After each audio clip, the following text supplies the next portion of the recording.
Darker Pastures is a prairie gothic horror anthology and contains scenes and themes which some listeners may find distressing. For specific content warnings, please always be sure to check the episode notes and listen at your own discretion. Thank you for tuning in. I hope you enjoy today's humbly hideous offering.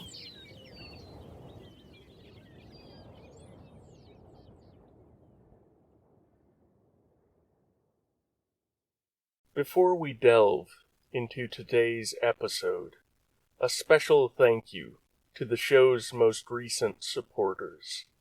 Austin, thank you so much for your sacrificial offering to the spreading shadows. May they forever turn their darkling hungers from your doorstep. And thank you very much to Nick Holton, who has wisely secured a sheltered pasture, far from the paths of that which prowls the prairie night. Genuinely, thank you. The show could not continue without your generous contributions and enthusiastic support. Episode 50. Blue.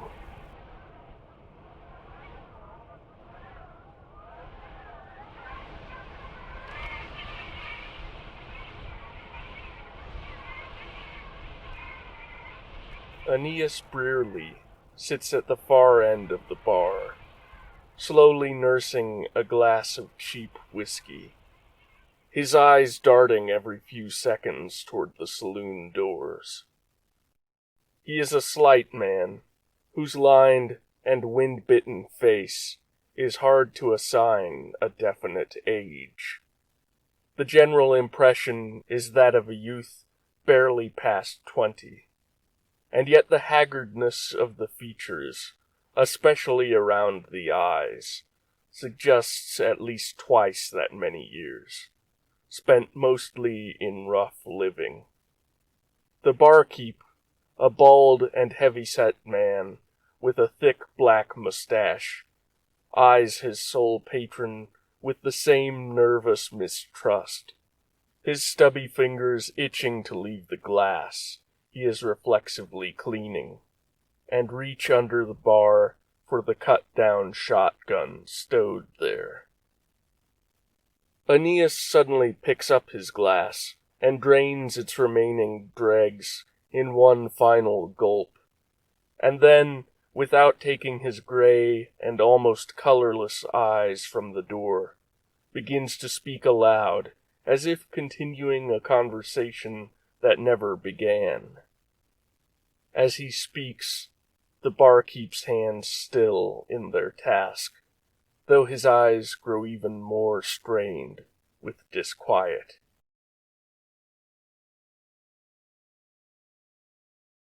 In 1877, Aeneas was only 10 years old. Up until that point, as far as he can remember, he had only known the usual hardships of life on the prairie. But in the spring of that year, both his father and his 15-year-old brother Cato were stricken with smallpox. By some small miracle, both Aeneas and his mother were spared. But this left all of the work of their little Kansas hog farm, not to mention caring for the sick men, in their hands. After his father passed, Aeneas's mother, in desperation, left the farm to fetch the nearest doctor, who was an old Union Army sawbones, better at treating injury than illness, and better at removing limbs than saving them. Still, he was the only doctor for 50 miles in any direction.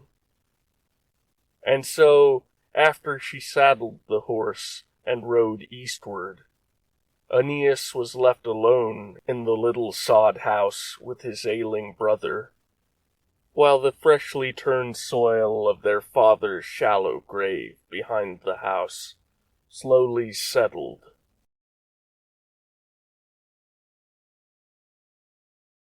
That first afternoon alone was not so bad. Between taking care of his barely conscious brother inside and seeing to the animals outside, Aeneas was too busy to ruminate on their solitude, their vulnerability, without any adult present.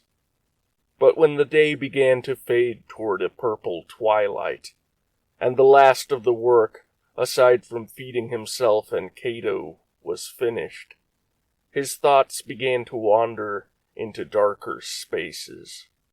With the rising of the wind that accompanied nightfall came a dread that not all of the sounds without were indeed merely wind, and a mounting fear that the rattling wooden door would suddenly burst open with some unknowable invasion. And the more he thought about this, as he labored over a pot of thin vegetable soup, the more he began to fear that his very imagining of this would make it come true.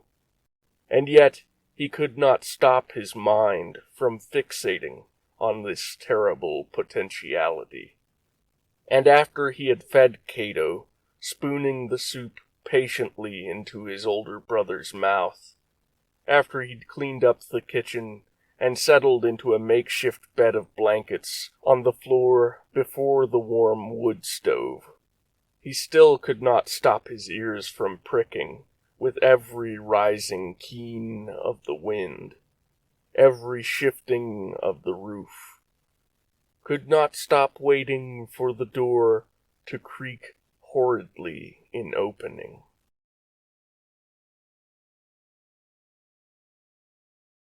Another day passed, much the same as the first.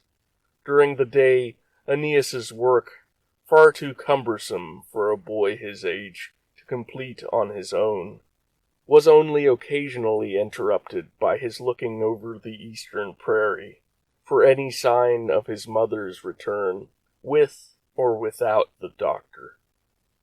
As the sun slowly sank westward, it felt like something dark and eyeless began to gnaw at the underside of his stomach, making him feel both queasy and tingly inside. He reheated what soup remained that night, which was hardly enough to feed both him and Cato. After he'd taken a few spoonfuls, just enough to warm his belly and quell the pangs of emptiness, he moved across the room to once more dole the rest to his brother.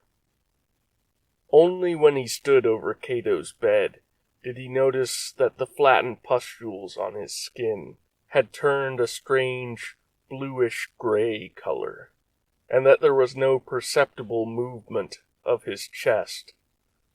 Aeneas's hands went suddenly numb, and the pot fell to clatter dully on the earthen floor, its watery contents spilling and slowly seeping into the hard-packed soil.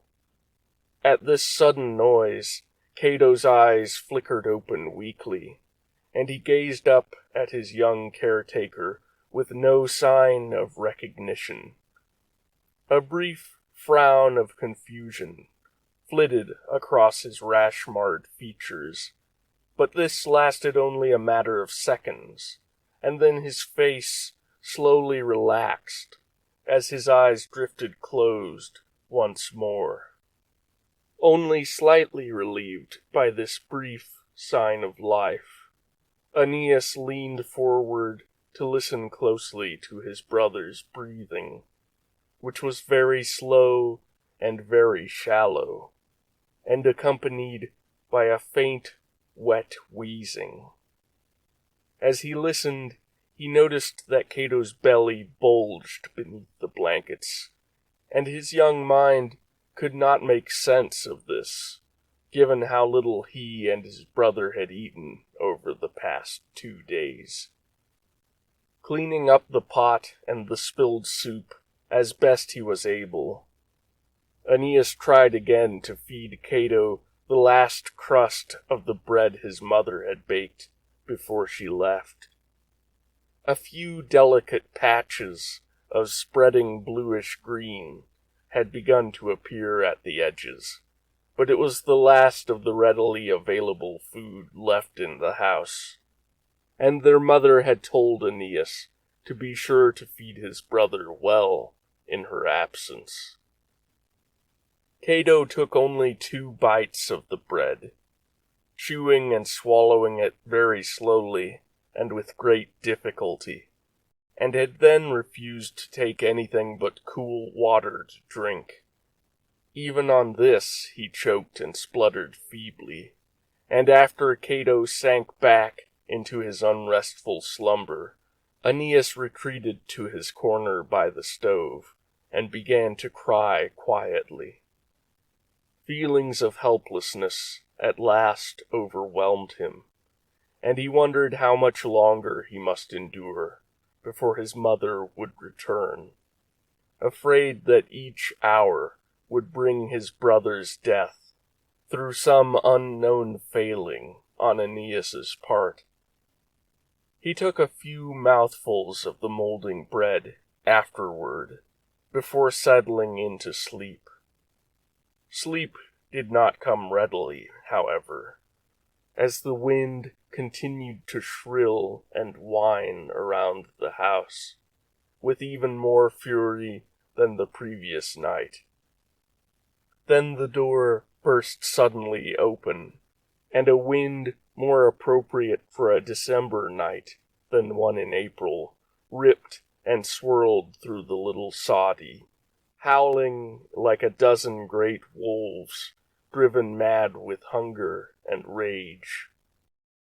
With this wind came a potent stench, the likes of which Aeneas had never encountered before, but which made him think of a broad, black lake, filled with innumerable festering animal carcasses.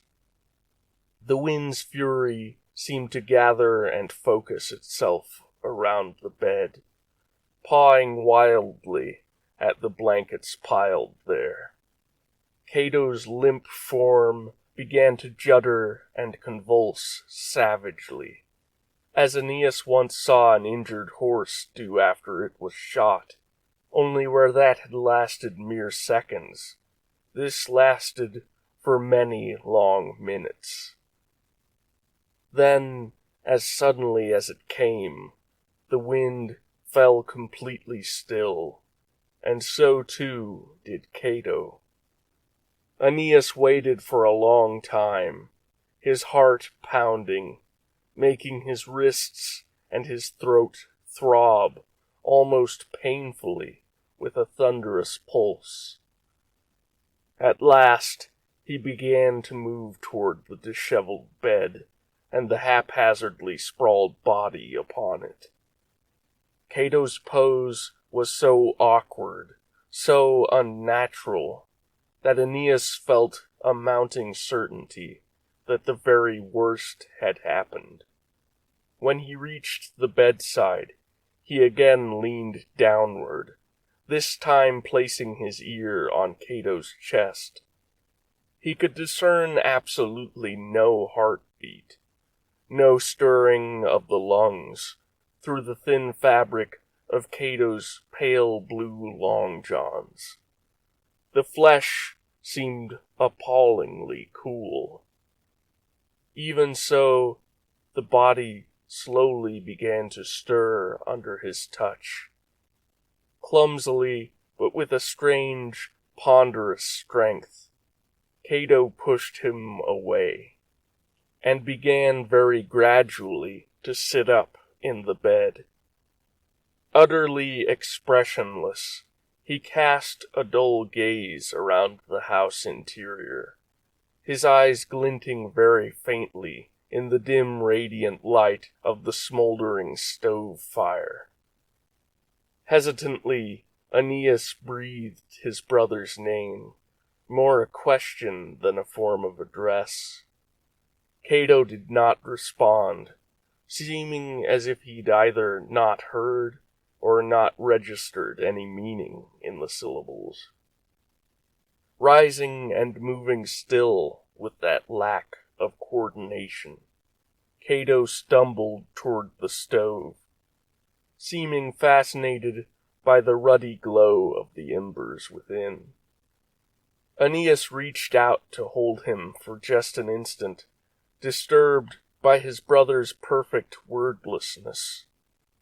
With that same deliberate strength he showed moments before, Cato wrested his arm free from Aeneas's light grasp, and Aeneas saw clearly then that the rash must have broken open beneath Cato's undergarments, as dark stains were slowly spreading over patches of his sleeves and around his neck. A small trickle of blood was even dribbling out of the left side of his mouth and running down his chin. "Cato," Aeneas repeated, trying to reassert some measure of rationality to the situation. "Please, come back to bed." Cato continued shuffling toward the wood stove, unresponsive. When he reached it, he grasped fumblingly at the heavy iron door, seeming not to feel any of its heat, even as an unpleasant smell of burning hair and flesh tinged the air. Wrenching the door open, Cato began to reach inward with a clawed hand, trying to seize the glowing embers within.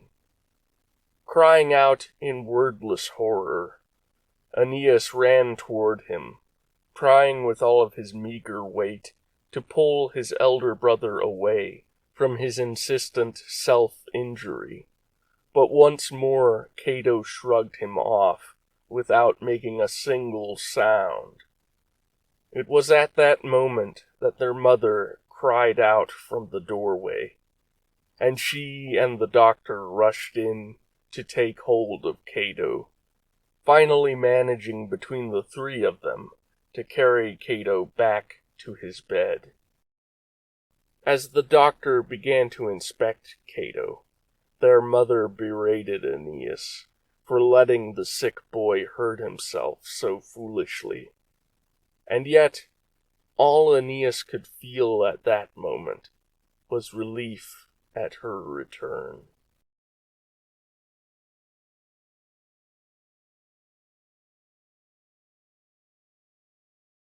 That relief, however, would soon sour.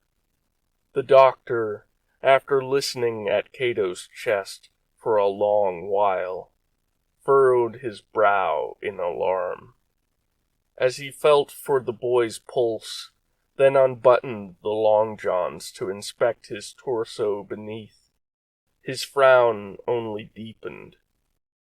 He looked at the burned hand, which was curled and partially blackened, and then took a candle to peer closely into the boy's eyes, waving the small flame slowly to and fro before them. Aeneas's mother left off scolding him then, to ask the doctor how her older son was faring.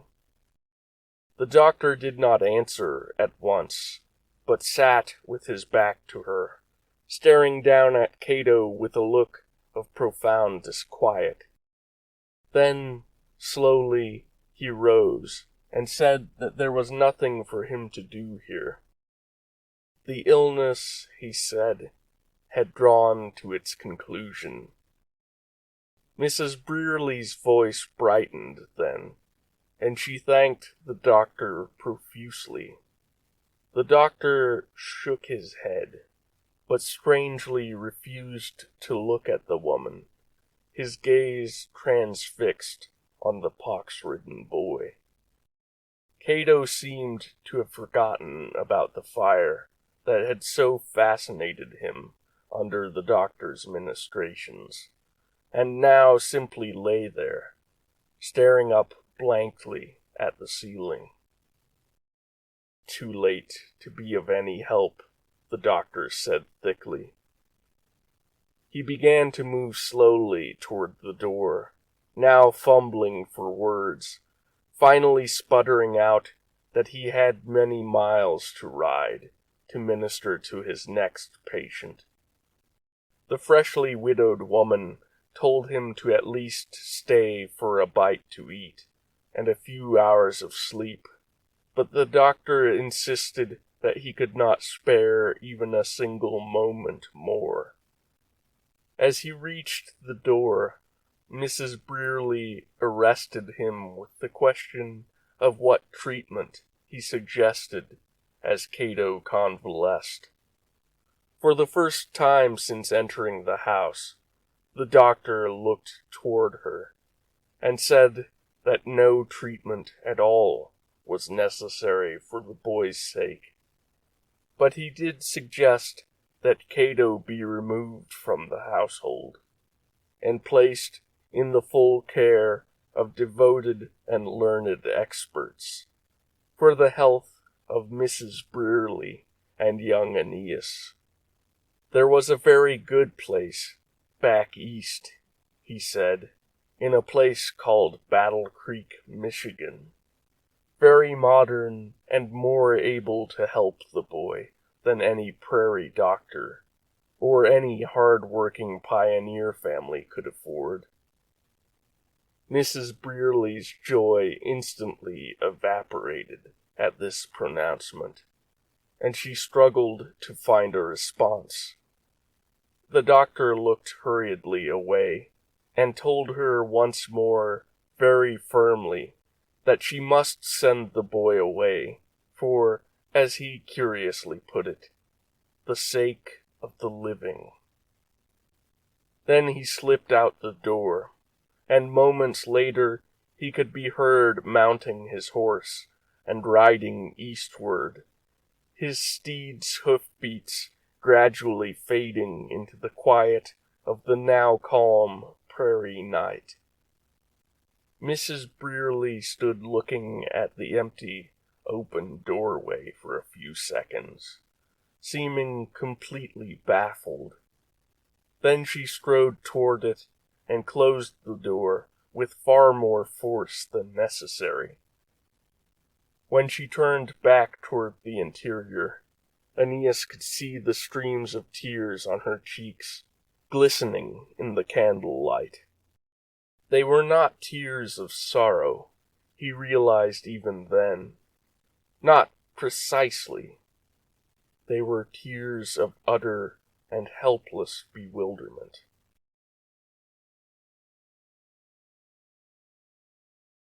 The days that followed were harder still. The changes in Cato became more and more pronounced. The burned hand refused to heal, instead first desiccating, and then slowly disintegrating. Not once did Cato show any interest in eating again, or any sign of sleeping, only often falling into a state of inactive stupor when his interest was not piqued by some external source.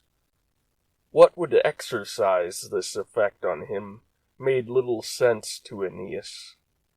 Aside from open flame, small songbirds flitting outside the windows, or young rabbits racing across the yard, would capture his attention. But the raucous choir of the pigs in their pen, and the horse and milk cow in the small barn, went wholly unheeded. When his mother put Aeneas on the horse, and sent him to the surrounding farms for help with working the small field that provided much of the fodder for the swine, he found that many of the neighbors would greet him cordially enough, but all of them had some reason that they could not leave their work, could not visit the Brearley house. When returning home late that evening, his mother muttered darkly about the doctor and his loose tongue, and did not once again make any mention of their neighbors. When Cato began to display increasingly overt, violent tendencies, any time his inexplicable desires were thwarted, Mrs. Brearley took to shutting him in the pantry, which was now almost completely bare. This made dealing with Cato easier, but it seemed only to worsen his mother's growing despair. Some days she would not even rise from bed, would not answer Aeneas when he tried to speak with her. Even when she did, she would do little but wander listlessly around the house or the yard, providing little help with the farm work that only continued to outpace Aeneas's limited capabilities. And at night, they both had to endure the near-constant sounds of Cato clawing and bumping within the pantry. Privately, Aeneas wondered in those dark and restless hours how the rudimentary door and the wooden chair propping it closed had managed to hold him so long, given the prodigious and sometimes self-destructive strength Cato displayed since the change overtook him.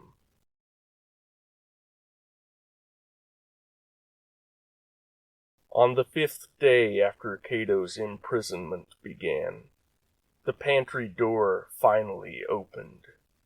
It happened in the gray of the dawn, just before the sun rose. Aeneas woke to the ominous groaning and then the cataclysmic crack of overstressed timber, and knew at once what it meant. The shambling form of Cato, featureless in the dark house, lumbered into his field of vision. He moved with even greater awkwardness than before, groping as though he'd lost his sight. Behind him, Mrs. Brearley rose from her bed. There was the scratch and flare sound of a struck lucifer match, and then a small blossoming of flame as she lit a bedside candle and held it aloft. A faint choking sound caught in Mrs. Brearley's throat as her eyes fell upon what had become of her eldest son. Cato, whose face had taken on an almost purplish cast, and whose long johns were now darkly stained with unmentionable leakages, turned milky blue eyes toward the sound of her movement, eyes which seemed only barely to perceive the small point of flame. As he began to stumble toward her, Aeneas caught the first wave of the nauseously rancid smell rolling off of what was once his brother, a smell like mounds of raw pork left a week too long in a dank cellar.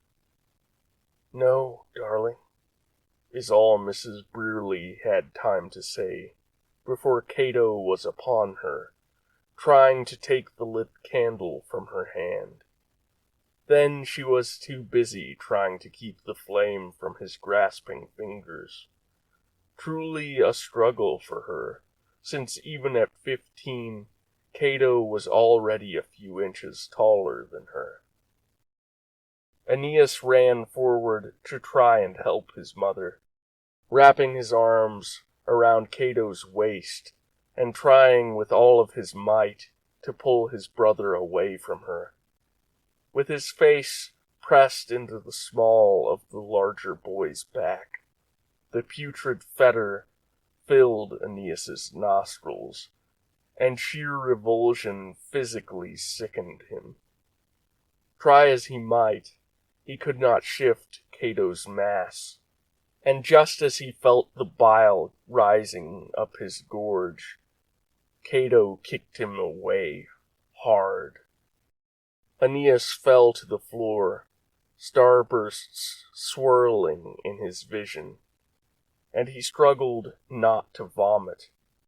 When next he became aware of his surroundings again, both Cato and Mrs. Brearley were on the floor as well, the son throttling his mother with those horrifically powerful but senseless hands. The toppled candle beside them guttered and faded in concert with Mrs. Brearley's frantic struggles.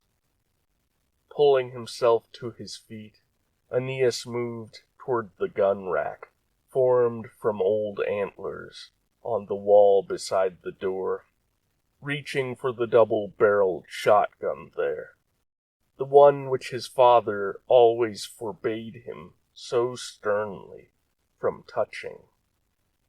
It was too high for him to reach, and tears of frustrated desperation clouded his vision as he seized the overturned chair that once barred the pantry door and dragged it toward the wall.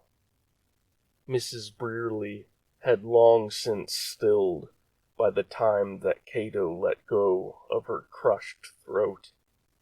The boy then simply paused there, crouched over the body of his mother, seemingly unaware of his outburst, and forgetting the fascination that had prompted it. It was to this sight that Aeneas, taking at last the shotgun into hands barely capable of supporting its length and bulk, turned, still standing on the creaking wooden chair. His eyes grew wide in the darkness as he tried to absorb every detail of the benighted house, as he tried to convince himself that the image that lay before him was a phantasm of the dark. "Mama?" he breathed, his voice coming out tiny and strangled. Neither of the figures on the floor offered any response, any sign that they'd heard him. Again Aeneas called out to her, louder this time. As the silence stretched wide, he sank down into the chair, sobbing. The shotgun fell, forgotten, from his overburdened hands, and as it struck the floor, one of the barrels discharged into the wall with an ear-shattering blast. Cato lurched then to his feet, with the first utterance he'd made since the night of the howling winds and the doctor's belated arrival. A sort of prolonged, rattling, semi-liquid hiss. Apparently bewildered by the accidental shot, he staggered toward the door, striking and tearing at it until it swung open. Then he was running out into the prairie, brightly lit by the new moon, his heavy and uneven footfalls fading into the gentle whisper of the breeze-stirred grass. For a long time, Aeneas did not move from the chair. When he did, it was to descend to the floor and crawl to his mother's side, gently shaking her as if to rouse her from a slumber. Again and again he called to her, though from the thin illumination spilling through the open door, he could see the terrible dark contusions and long fingernail gouges on her neck, could see that her heavily bloodshot eyes stared sightlessly at the ceiling, her face locked in an expression that was as full of confusion and sorrow as it was of terror. Later, he would not be able to say how long he remained there, trying hopelessly to bring his mother back from the death that settled into her cooling flesh, or how long after he finally buried her he'd lain on the powdery, freshly turned dust of her crudely dug grave. Nor would he know if it was the following day, or several after, when he found his brother in the yard, intently tearing apart one of the chickens, as though searching for some hidden treasure inside of it. Aeneas left him that way, part hoping that Cato would be gone when he returned with the loaded shotgun, but the older brother was not. Cato looked up at him with milky blue eyes, innocent as a newborn kitten's, and registered nothing at all on those drooping, gray, pock-scarred features. Nothing except, perhaps, mild interest. His expression changed not at all when Aeneas asked him what he was now, and why he killed their mother. As Aeneas laboriously raised and aimed the twin barrels, he thought he saw a single tear form at the corner of Cato's left eye, until it fell writhing to the new spring grass. It was a maggot, he saw then, and in a flash of awful, impossible understanding, he knew that Cato had been dead already the night the door blew open, and that strange wind invaded the house. Knew that the doctor had recognized this too, and that whatever now animated Cato's putrefying husk, it would never again be the brother he'd known. His fingers squeezed both triggers, summoning thunderous ruin.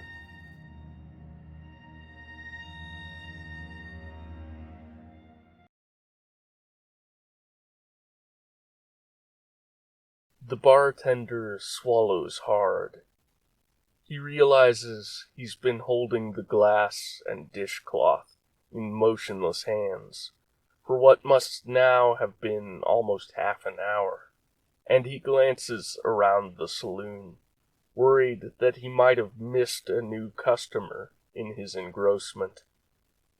The saloon is just as deserted as it was when the stranger began his bizarre and hideous story. "That's quite the yarn," the barkeep says, swallowing again. The spittle in his throat is so thick that he feels compelled to partake of his own wares, and he sets down the long-since cleaned glass and pours a generous 3 fingers of whiskey into it, throws it back with a grimace. Aeneas Brearley stares at the darkly polished oak of the bar top, his own glass dry now, and makes no reply. Clearing his throat, the bartender asks what became of Cato, more because he finds Aeneas's silence still more unbearable than his hoarsely related tale, than from any true desire to know its epilogue. The poor man, he thinks, belongs in a sanatorium, just like the doctor in his mad tale suggested for the older brother. 2 things happen, then, which make the portly bartender very afraid. Aeneas makes a low, rhythmic clacking sound in his throat, which it takes the barkeep several seconds to recognize as laughter, made all the more difficult by the fact that Aeneas's expression is one of utter despair and mortal fear. And through this hellish laughter, the haggard man, whom the barkeep is now sure can hardly be old enough to shave regularly, says that he was a fool to think a shotgun could put down something that wore his brother like a Sunday suit. And just as the barkeep absorbs his meaning, the saloon doors swing on their hinges, wafting an unutterable charnel stench toward them. The barkeep drops his glass, which shatters loudly on the floor, as he gazes into the bluish leather of that desiccated, eyeless face his newest customer wears.